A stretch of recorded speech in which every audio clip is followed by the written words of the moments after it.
Okay. Good morning again, everyone. I'm Stacey Butler, Senior Manager with CVS Health, and I'm also the proxy for our this morning. Good morning. My name is Dottie Brown. I am the Area Service Delivery Manager for the Eastern Region. What Virginia works. How can I get you back to work? Good morning, I'm Nick Nelson, Vanguard. I'm the team. I'm Monica West, and Director of Community Engagement. Harry Gibbs, proxy for Will Lopez, and both work for Legal Development. Good morning, everyone. Kate Davis, President and CEO of Arlington. Good morning, Chris Martini. I'm the Director of Career Technical Adult Education, Arlington Public Schools. Good morning, I'm Patrick Brennan with Community Schools in Northern Virginia. Morning, I'm Amanda Trusa. I'm proxy for Marion Marquez at the Alexandria. Good morning, everyone. I'm Tricia Jacobs, and I'm the Director of CTE and Workforce Development in Alexandria City Public Schools. Good morning. I'm Terry Barnett, Director of Adult Education with Alexandria City Public Schools. Morning, I'm Tyler Shumpert, football. Patriots Entrepreneurs Consulting, small business here in Arlington.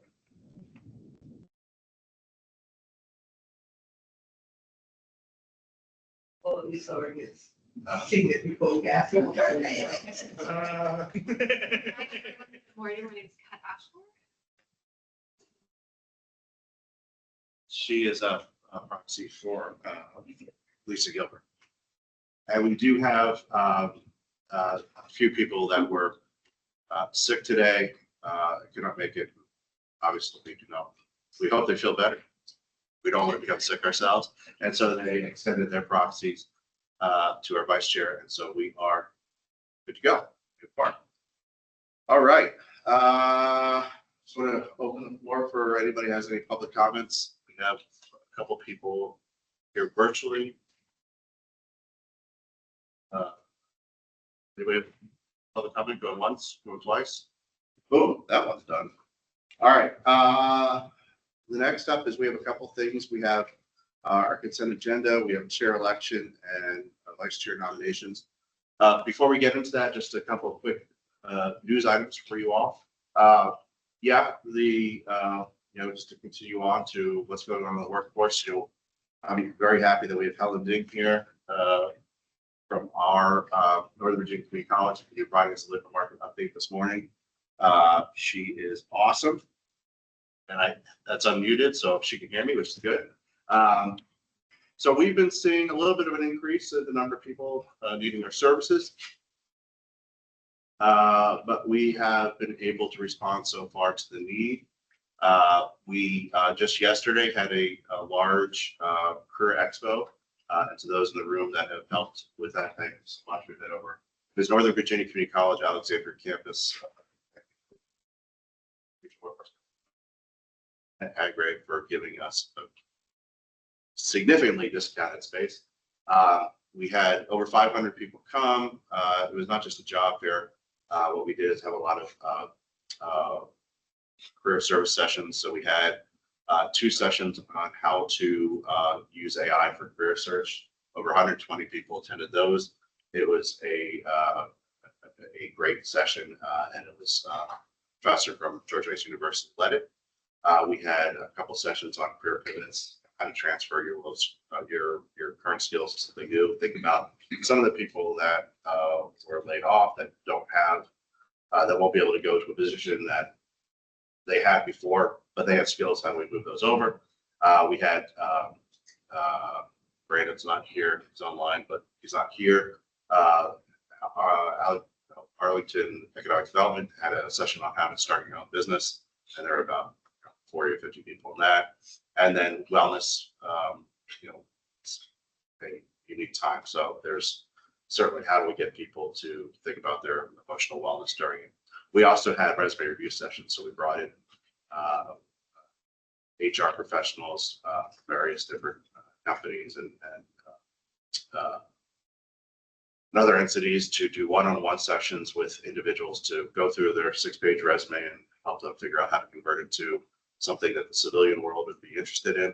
And we did over 100, I think over 120 of those. And so in a 3-hour period, did a lot of good work that was done. I told everybody at the last meeting that we won $150,000 from the Commonwealth to create an executive coaching service. You know, a lot of the career coaches that we have at American Job Centers are trained and focused to help people experiencing barriers to employment, people are living in crisis, things of that nature. You know, some of these, you know, higher level individuals need a little bit more. And so we are using our internal resources, and we'll be launching that service in a couple of weeks. We have, you know, we can serve about 100 people, and we have about 150 or so people that we know that are potentially interested in it. And so I'm not doing a major broadcast campaign initially. I'm going to be pushing it out through the channels for the 150 Alexandria-Arlington residents, pushing it out through our state system of record that has captured those that are and then we'll see how many of those takers, and then if not, I have some money that I can use to spend to promote it. Places like our own Alex now. This is a service for individuals that were laid off either from the federal government or federal contractors. So they took the package. That's basically voluntary leaving. So they wouldn't be eligible for it. So anybody that's laid off fourth would be actually eligible for the program. I will obviously send information to all you. So if you have people in your networks that are Alexandria City and Arlington County that could benefit from this, just like my neighbors, I have friends and neighbors that benefit too. So we're doing those things, and we're thinking about what other stuff that we could do to help the situation. We are having, you know, there are employers that are contacting us that have never contacted us before because they're losing their workforces to some of these ICE raids. And so we definitely see changes in how our regional workforce is shifting, but people are still getting employed. And so I think that there is positive news out there. I mean, I think there are 120,000 jobs in the greater Washington region. Now, it's already slowing a little bit, but there are people that are getting employed. So I think that there's bad, there's good.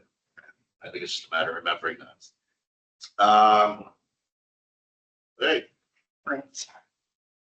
that being said, just give me 1 second to record.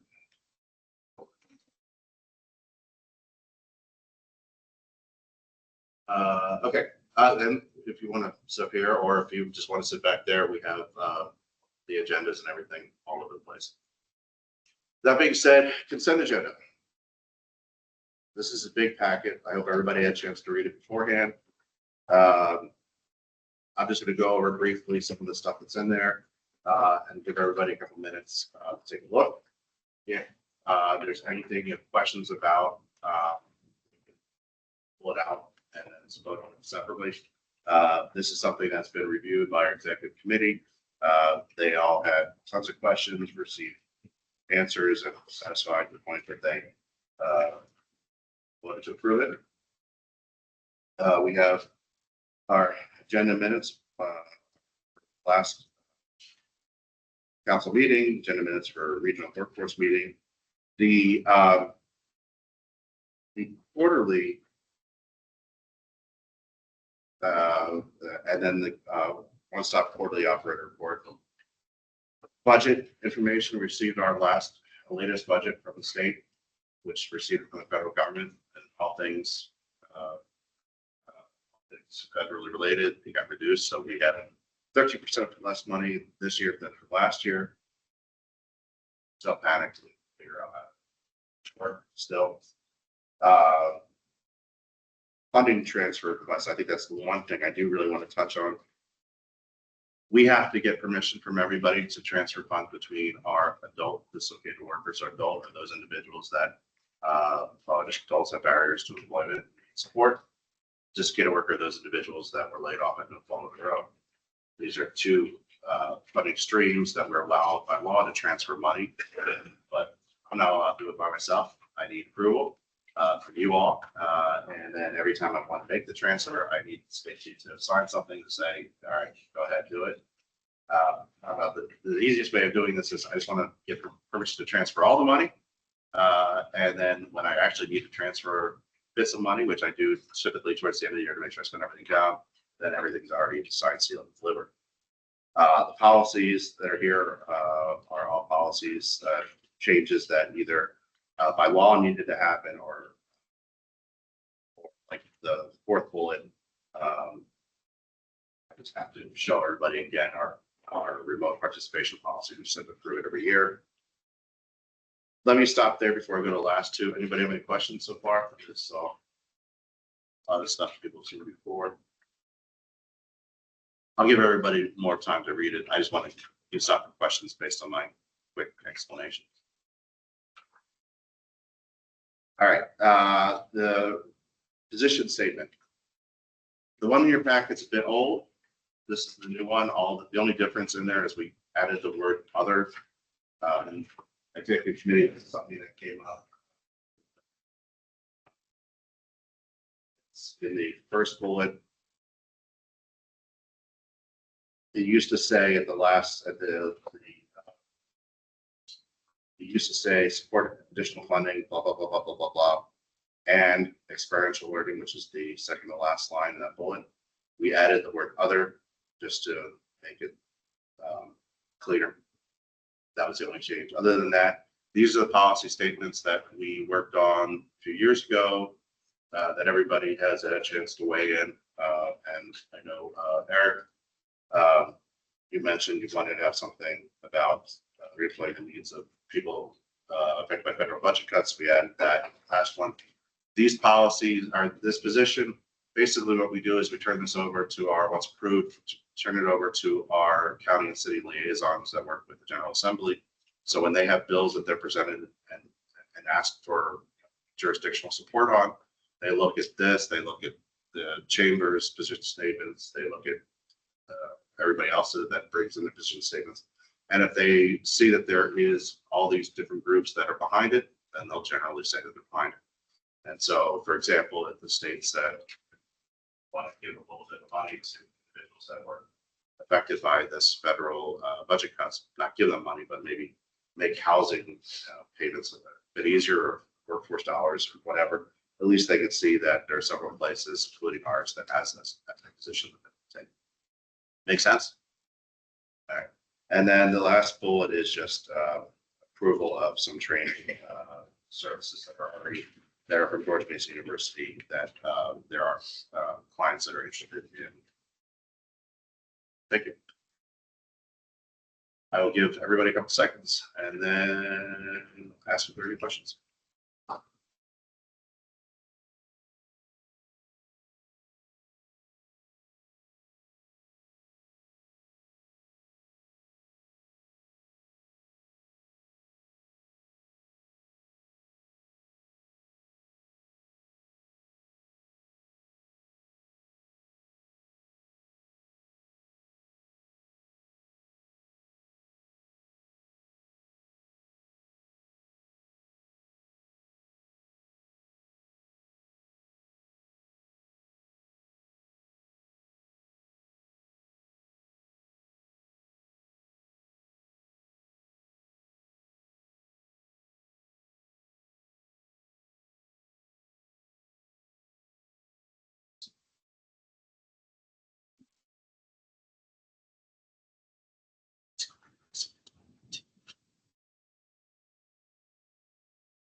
Any questions? All right. Quorum in the room. Motion to approve the consent agenda. Someone make a motion. So moved. All right, second. All in favor? Aye. All opposed? Wonderful. All right, next up, and I'm sorry, Helen, we're running a little bit late. We'll be there in like 2 seconds. I promise. Okay. We had nominations for chair with the summer. very happy that Stacy Butler said that she wanted to do it again. And so she's the only one that's nominated. Anybody want to nominate themselves?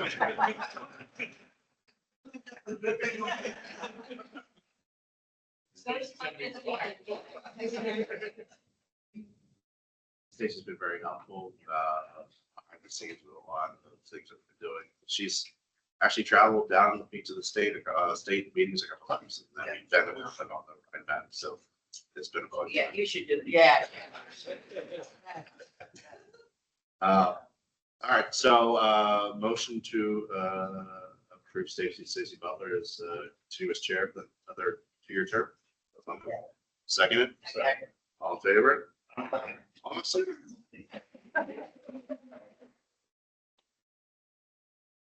Really happy, not only because Stacy's awesome, but also I don't have to hunt for another. We do have vice chair nominations. Monica's term ends in December. I think. Or no. Yes. Yes. So we will be voting at the next meeting for a new vice chair. Great news is we have an awesome vice chair who already said that she'd love to do it. So I don't have to hunt for chair warriors.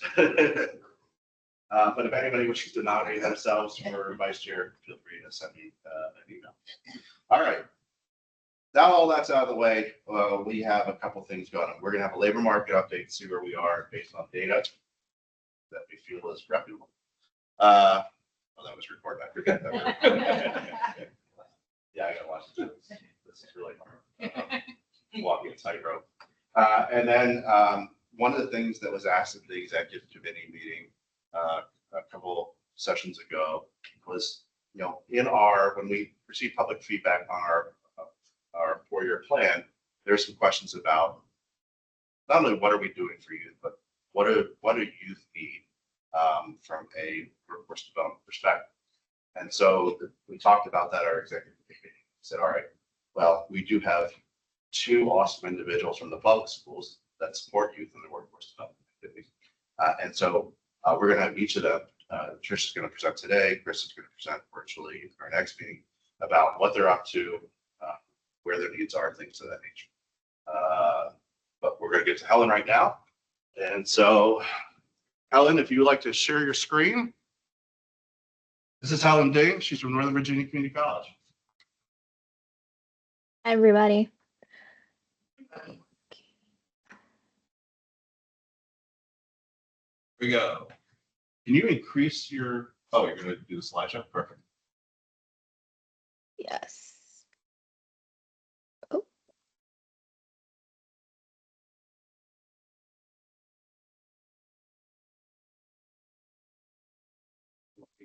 Select this screen here.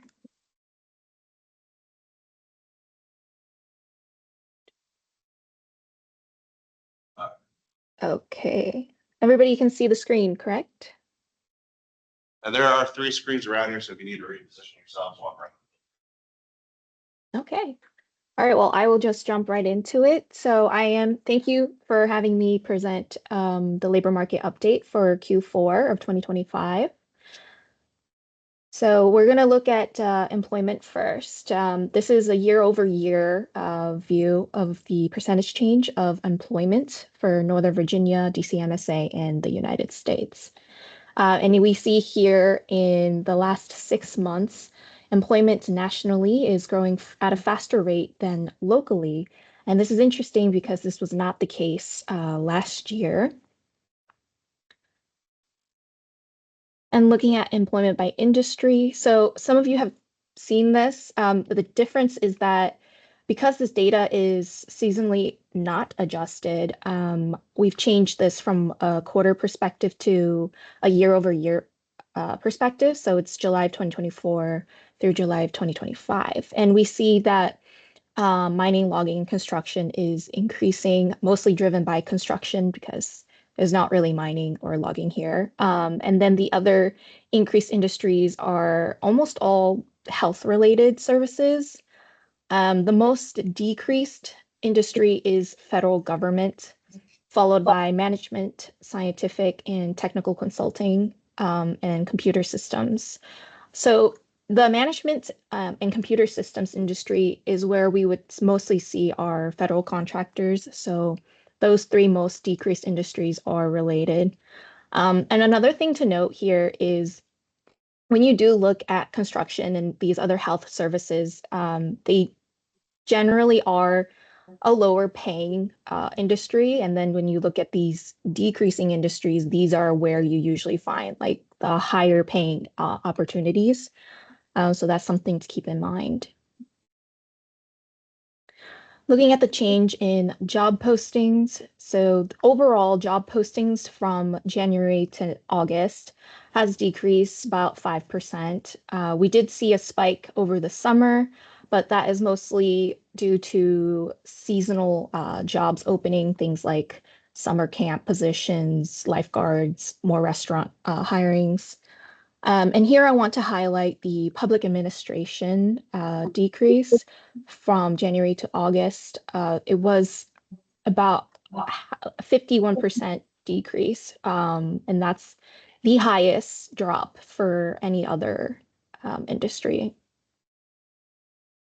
By the way, if people have questions, feel free to just speak. We're all friends here. Looking at the labor force, so in the last 3 months for Arlington and Alexandria, the labor force is lower than the United States as a whole, but it is on par with the rest of DCMSA as a region. And some of the potential reasons for this decrease could be that our area is just so prominent for federal employees. And so given the recent, buyout offers or early retirement, we could see that could play a part. And also, as David had mentioned earlier, policy changes and a lot of these other reasons are removing people from our labor force. And looking at unemployment, so unemployment is continuing to increase since January of this year. And in Arlington and Alexandria area, it is a slightly larger uptick, but not by much. It is still consistently lower in unemployment rates here and DCMSA than compared to the United States Arlington, Alexandria is having consistently lower rates of unemployment compared to the larger DC MSA area. Just a little context, at the beginning of COVID, when everybody was sent home, and a lot of employers started laying off their workforce, our Alexandria-Arlington unemployment was for a few months up at like 6%, which was unbelievable. We have yet to see that right now. We're around 3%. So we haven't hit COVID yet levels yet. This is, I guess, what I'm trying to say. Yes, yeah, that is correct. It's not as bad as it was during COVID times. Not great. That's something to brag. Yeah, it's not great. But it was not. Yeah, I'm going to stop there. So looking at unemployment insurance claims, initial claims are down, considering there were many spikes throughout the beginning of the year. And now it's closer to what it was compared to last year. But continued claims are still high. It did come down just a bit, but we just have to wait and see in the next couple of months where this trend will continue to go. And looking at regional layoffs, so these are warn notices. Again, they are only required for private for-profit companies. So federal employees, federal agencies or nonprofit agencies are not required to report any of this information. But so looking at our area, Fairfax County has the highest affected employees due to layoffs, and then followed by Arlington and Alexandria. And something to note is we're only halfway through 2025, but compared to all of 2024, we are 400% up in affected employees by layoffs. And here I have a list of the top 5 companies in our area that did report layoffs, with MITRE at the top, affecting almost 500 employees. So some more historical context. A, that's not great. B, when the layoffs, the RIF notices, WARN notices that we received, so forget what WARN stands for, but anybody remember what WARN stands for? Workers' Authorization. R something. Notification, yeah. So basically, Notification. if you are laying off X number of people, and you have to tell the state At least and local, at least 15. So typically, when we receive WARN notices, it was because a contract was expiring and it was transferring to another contract, and they were just going to hire all the same people. So it was never a big deal. If we get these things, people would freak out. But at the end of the day, the people that were employed just got a new employer, and everything worked its way out. It's different, obviously, this time around. What I do want to say is when we do get these things, we do reach out to the employers. We do promote the services, not only of our Virginia Works and our centers, but all the different things that we do for them, and try to work with them so that we can contact their employees to let them know, how to get unemployment insurance, how to receive supports from other things, we do things of that nature. So those things are happening. Sometimes it works, sometimes it doesn't. Sometimes we get these notices after the fact. So we have to reach out to the affected employees who that actually did register for unemployment to sell them the services we have. So I guess my point is, I just want to let you know that it's not hanging in the wind. We are doing what we can to reach out to support. Sorry, Alan. Oh, that was it for me. Any questions? You can ask every question you want. I wasn't familiar with the company that had the most layoffs, MITRE. Could somebody please tell me what? Federal contract. Okay, so what you studies, or is it technology? What Research. I'm wondering, like, what are the careers or the professions within that corporation? Yeah, one of the problems, at least I've been having, is just getting data on all this. What's there are a lot of tech people that have been laid off. Some of them may need reskilling, some of them may not. There are, from a demographic perspective, there seems to be many more older workers that are unemployed versus younger.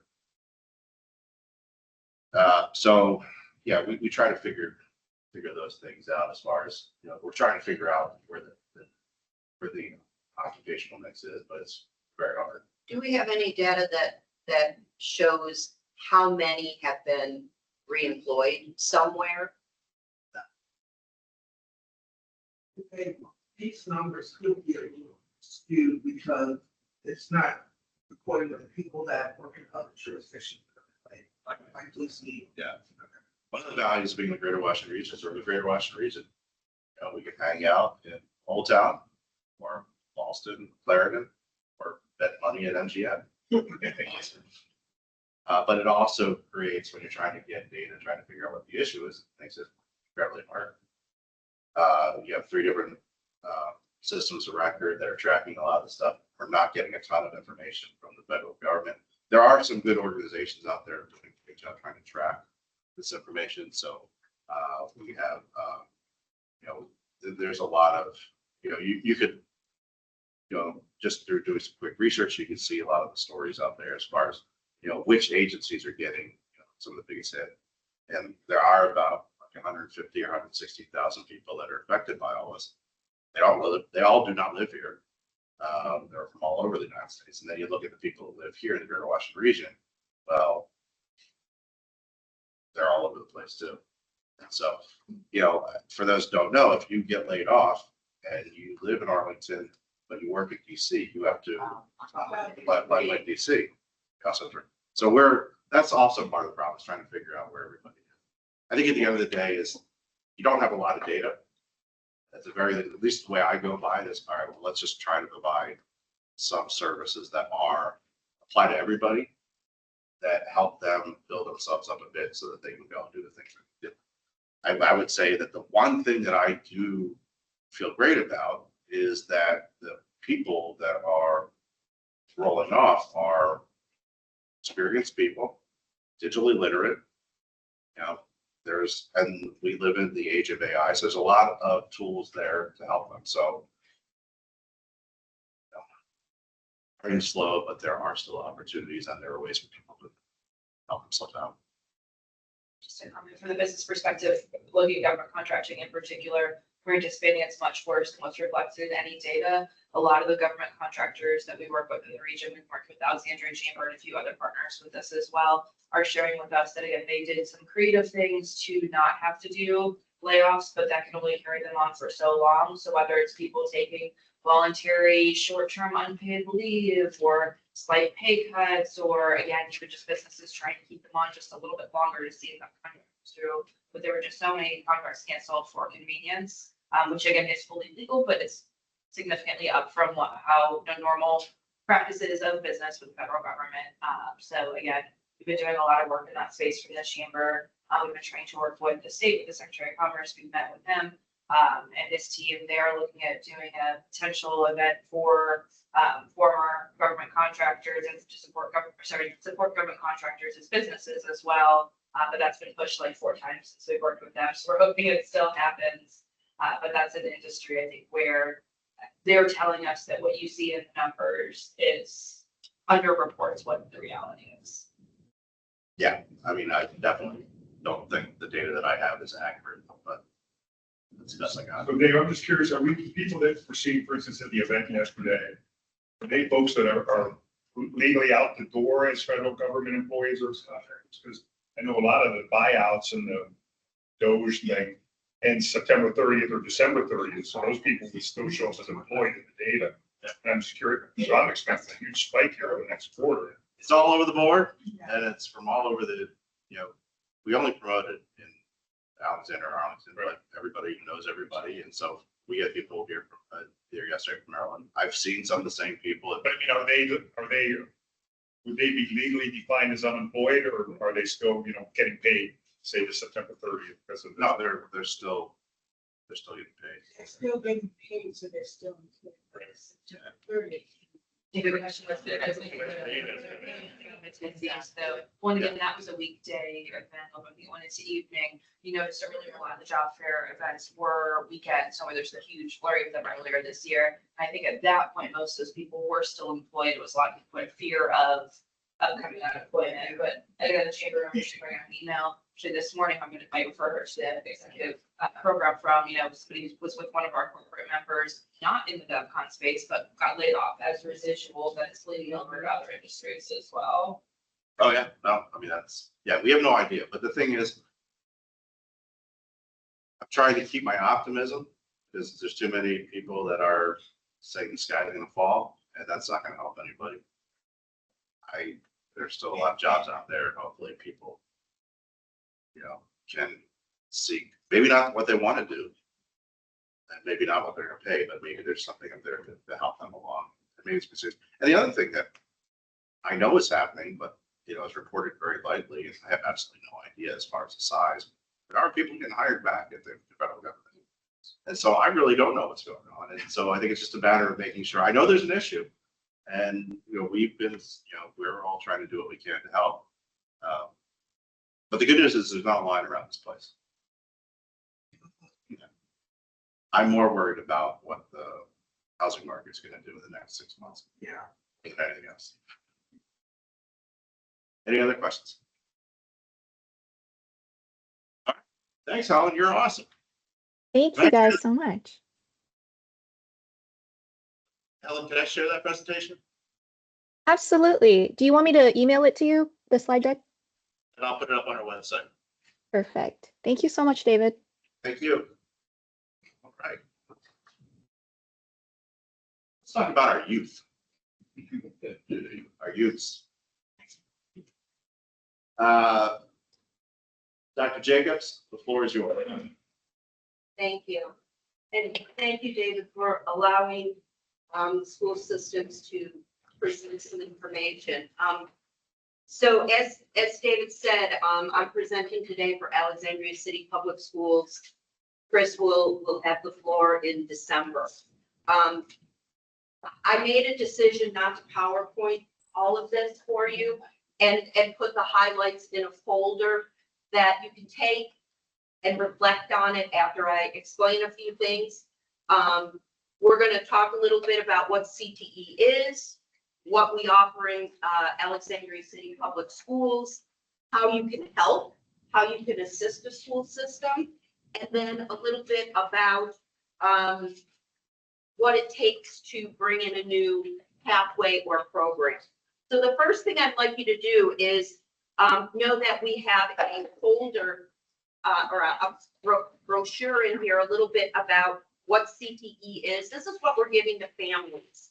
We were at the Title I Expo in our school division on Tuesday and spoke to families about this. This is important because now the state has started something called the 3 E's: employment, enlistment, education. So students will be graduating in one of those 3 E's. So what does that do? That powers up CTE because we are in all of those. We have JROTC for the enlistment. We go right out into employment with training also, and that education 2- and 4-year opportunities. So we have pathways that then lead, I say, paths or exit ramps off that highway. So that's a great brochure to take a look at. The other thing on the left side of your folder is a little bit about Alexandria City Public Schools. I wanted you to know that our enrollment is at almost 6,000 last year. So when you think of a school division with about 15,000 students, I sort of figure there's like 1,000 at each grade level. And we service grades 6 through 12. So I always think that our benchmark really, we need to be around 6,000. All right. Now, some of these numbers are duplicated. So a student could be in more than one course. Okay. And you can see that dual enrollment is starting to increase again. We were really high with dual enrollment during COVID, and kids were taking online courses. So that's why that's a little inflated. One of the things that I'm really, really proud of in Alexandria City Public Schools is that we put something into our school improvement plan at the high school to increase the number of completers, meaning they've taken a level 1 and a level 2 course and gotten a credential or a license. You can see that we have increased quite well each year, and our goal this year is to hit 90%. And that is recorded with our seniors. So please understand that we are really preparing our students. What they do with that, you know, that's up to them, which path, what off ramp they want to take. Then on the other side, the reason why this is important is because Alexandria City Public Schools is on a career connection journey, K through 12, meaning we're starting in elementary school with career awareness. And there's a career awareness course that our STEM students will be enrolled in as 5th graders. So that's going to increase our enrollment this year. Also, at the middle school, we have a career investigations course that all 7th graders will take. This prepares them to do their academic career plan, to choose a academy and pathway at the high school. If kids don't pick something and they get to 9th grade or 10th grade, we allow them to take a career strategies course, or we put them in a course called Jobs for Virginia Graduates that allows them to explore whether or not they want something, or maybe are eliminating a pathway or a job that they thought they were interested in. So we have opportunities for them so that they become informed decision makers in order to pick a pathway and get on that pathway, on that highway, so then they can figure out what exit ramp they're going to take. We have also have summer programs. We have a summer career exploration camp. And thank you to Washington Gas that helps promote that with our incoming 5th to 9th graders every summer. We just finished our 4th year, and each year we highlight one of the 7, or well, each grade level has about 4 clusters of the 17. So when they finish as an incoming 9th grader, they will have gone through all of the clusters. So informed decision maker, that's the important piece. I also have included a listing of the high school courses we offer. There's a QR code there if you want to actually see descriptions. All right, there's a listing of what we have dual enrollment wise. Some of it's with Virginia State, some of it's with George Washington University, some of it's with Northern Virginia Community College, some of it's with George Mason. You can see here we have some new courses coming next year, but one of the highlights for this year is that we finally have our trades back. We have a carpentry program, all right? Awesome. And so next year we'll be able to also offer carpentry too. So that's a big highlight. A big change with nurse aid, instead of a 2-year program, we are now merging things and going, it's a 1-year program. It's a lot for a kid to learn in 1 year. We're a little concerned, but it is a highlight, a big pathway within our Governor's Health Science Academy. And we have a general pathway also for non-academy kids. I do want to say that we have been affiliated with George Washington University for our Governor's Health Science Academy, and we are transitioning to Northern Virginia Community College, and we're in our last 2 years. So the kids that are juniors right now will have credit through George Washington. Our incoming, our 9th and 10th graders will be getting their credit through Northern Virginia Community College. What does that mean? Well, it means we can explore other pathways. So we're going to be sunsetting sports medicine, which enrollment is down, but we're going to bring in physical/occupational therapy, which is really what the kids want. We have hopes to do radiology technician and also in the future respiratory therapist technician. So those are all technician certifications that will have dual enrollment possibilities, which means we're going to need to find a physical therapist in order to teach that next year. Keep that in mind. Show of hands, everybody. Who thought CTE was just shop? Raise your hands. Some of you are. You know, it's not. It's a well-informed group. Yeah, that's good. Sorry. That's why, because that's a good point. That's for what are those exit ramps? Employment, enlistment, education, right? So we have to have different levels of exit ramping. There's also a sheet in here about the middle school courses and that 7th grade career investigations course. And on the other side, I gave you a copy of how Alexandria City Public Schools has organized programming through an academy model and pathways. We will be moving pathways around a little bit and adding pathways in order to sort of balance these academies. Okay. The real important part that I think you're interested in is this last page about workforce development. I've given you something about business partners, some of our work-based learning highlights, and some of the industry credentials. And I want to spend a little time on this because this is where we really need your help. There's a little bit about different opportunities on the back side of this. And the state is now going to what we call high quality work-based learning. So students are going to get points for graduation based on four of them. So these are the big ones, the 4 big ones. Clinicals, so like if you're in a health sciences, internship, school-based enterprise, so like if we have auto tech and we are doing work on cars, whether money's exchanged or not. That can be some points for kids, and that's a whole classroom full of them. And the last one is apprenticeships or youth register apprenticeships. But we're seeing the labor laws moving a little bit more in our direction, that we don't have to do youth register. We can get kids right into an apprenticeship. The whole new, that's a whole presentation there, so I'm going to leave it at that. But that's a really important thing to remember, the 4 big ums, because those are where we're going to be needing help from businesses and any word of mouth of where those might be.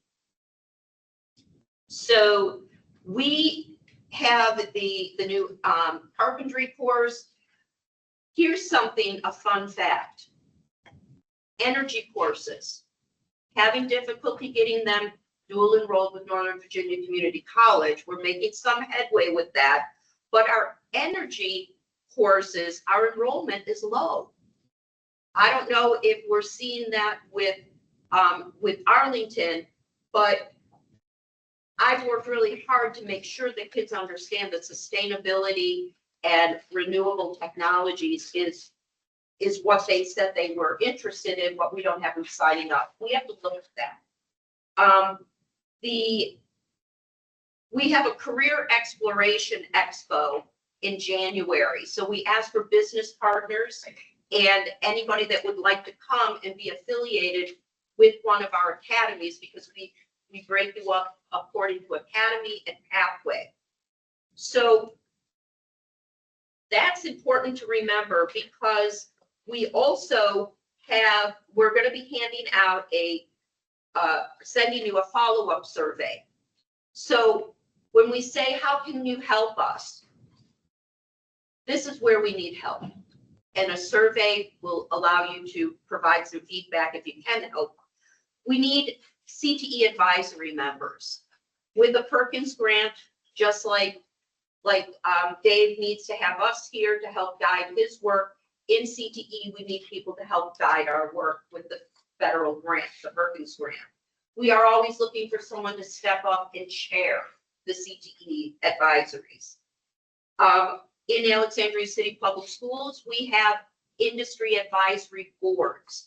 So at the school level, we will be having 4 industry boards, and it will be broken up according to academies.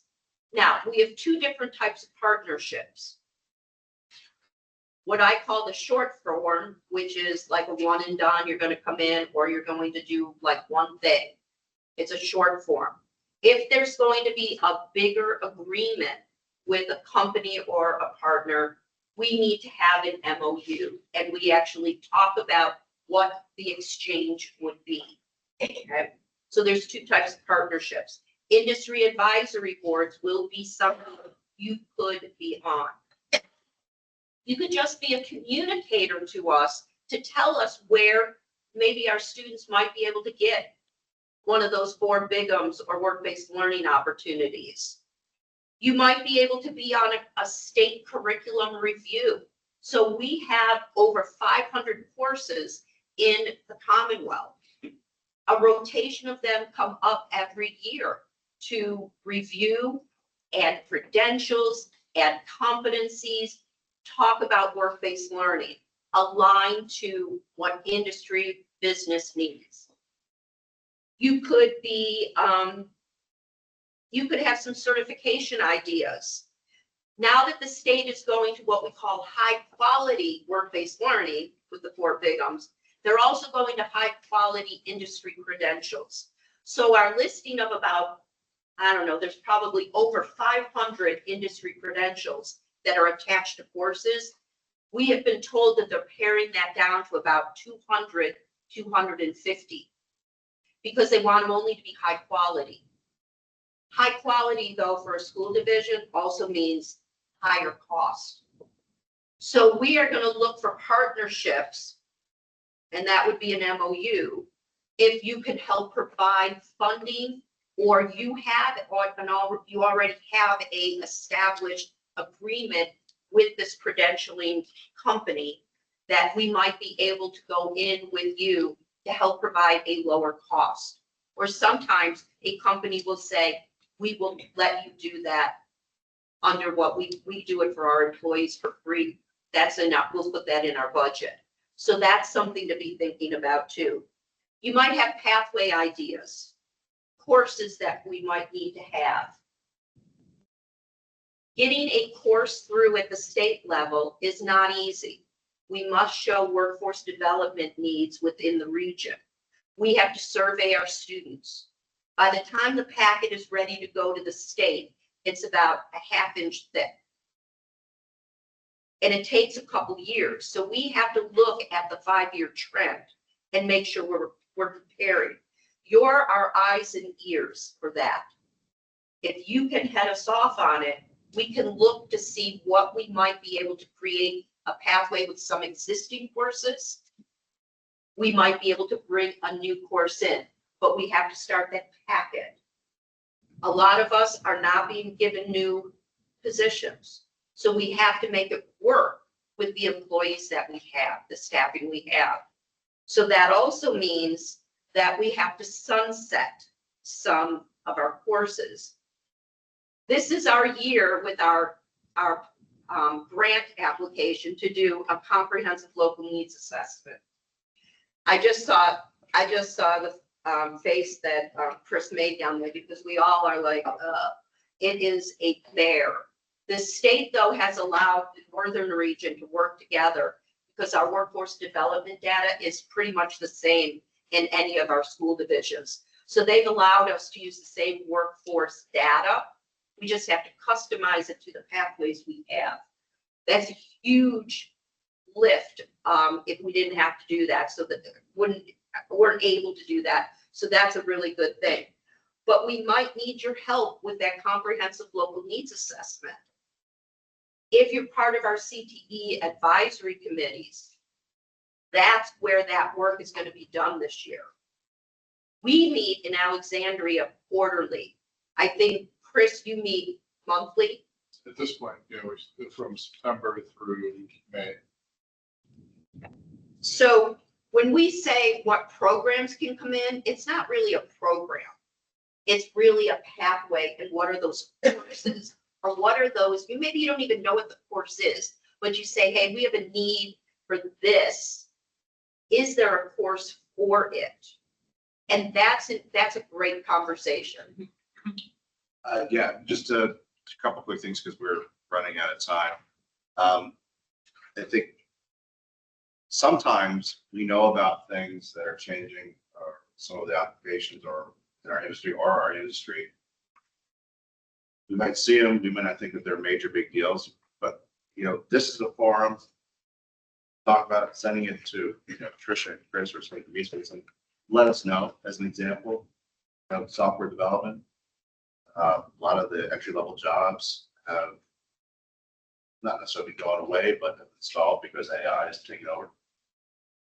We didn't know about that until we actually started the program. If we knew that ahead of time, we would never started the program.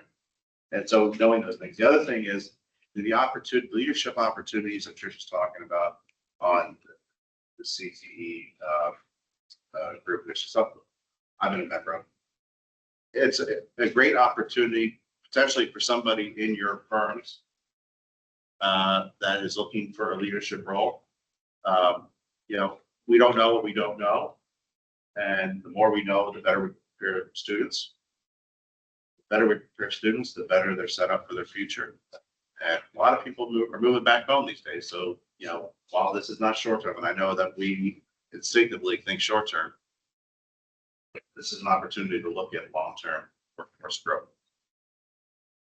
And I don't want to leave this conversation without explaining that in Alexandria City Public Schools, we're lucky we have 2 directors. So Terry is the director for adult education, and she has similar needs to what we have in CTE. So she will have part of that survey. We're going to send it out for Alexandria and for Arlington.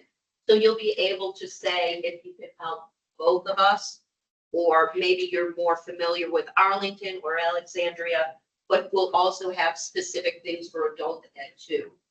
Because we can't forget that some of our students take a little longer to graduate, or they come back and get their high school diploma, or it just takes them longer. They have a different exit ramp off of our system.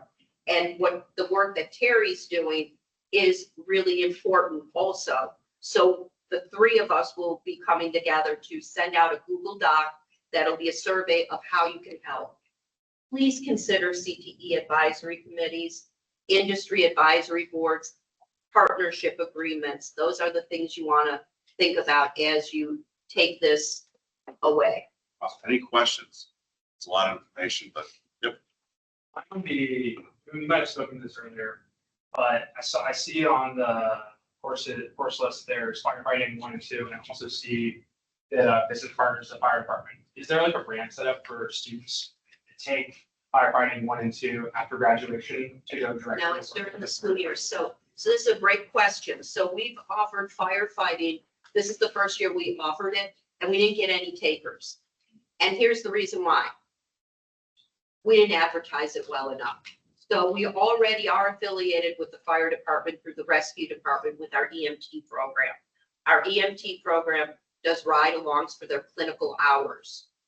We have an MOU with the city for the fire and rescue.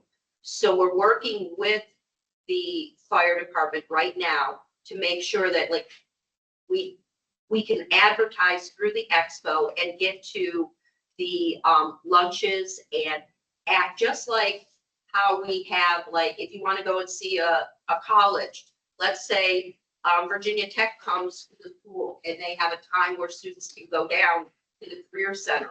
We wanted to do the same thing for firefighting. We want to do the same thing for carpentry. Why aren't we doing that more? We always are doing the times for the education, even the enlistment. We now need to do the employment. What I'm really hoping is that the incentive for kids to do this rigorous program, firefighting at the high school level, it will prepare them to apply for being a cadet in the fire department, Alexandria Fire. But what I'm saying is, if they go through all of this in high school, what perk can the city give them that it might not cost them money, but it's an incentive for kids to say, oh yeah, maybe I will take 3 blocks out of my senior year schedule and not get out early, right? Maybe what I'll do is do that because they'll get firefighting 1 and 2 in 1 year. It's rigorous. It's 3 blocks. The only other program we have that does that is cosmetology, and that's licensure.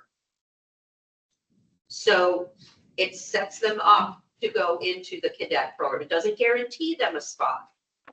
You want to know the biggest factor of kids being prevented to go into that cadet program? They don't have a driver's license for 6 months. that's a whole other issue.